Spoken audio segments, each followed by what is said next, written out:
Bonsoir Xavier Mathieu, vous êtes le délégué CGT de Continental à Clairoy. On comprend bien sûr votre désarroi, mais est-ce que ça ne va pas trop loin?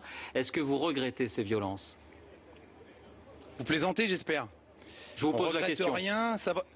Non, attendez, qu'est-ce que vous voulez qu'on regrette?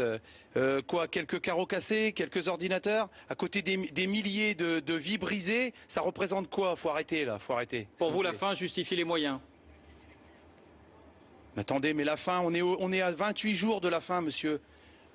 On est en train de nous expliquer que dans 28 jours, le plan social sera bouclé et on va aller à la rue.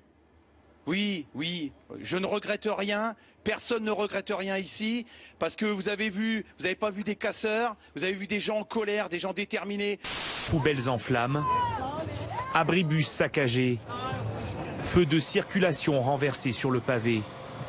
Un mobilier urbain pris à partie par les casseurs, presque une habitude désormais le samedi dans les rues de Paris.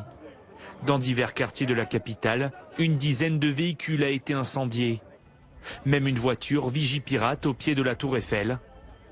Sur cette luxueuse voiture de sport, le panneau de signalisation utilisé par les casseurs est resté encastré dans la carcasse.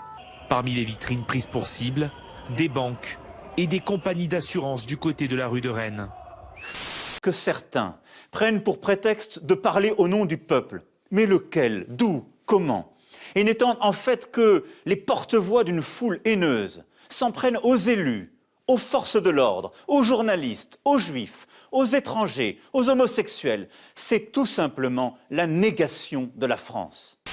Les pouvoirs n'aiment pas sûr de gagner tout le temps parce que, bien sûr, jusqu'à très récemment, et on l'a vu encore en 2016 lors des manifs contre la loi travail, à ces moments-là, la violence était encore une arme qui permettait de discréditer un mouvement. Est-ce que c'est l'est toujours aujourd'hui? Moi, je pose la question, je ne pense pas que la réponse soit forcément un oui. Je pense que plein de gens ont envie que ça pète et ne rechignez pas devant des vitrines brisées plutôt que de grains lacrymogènes, etc., etc.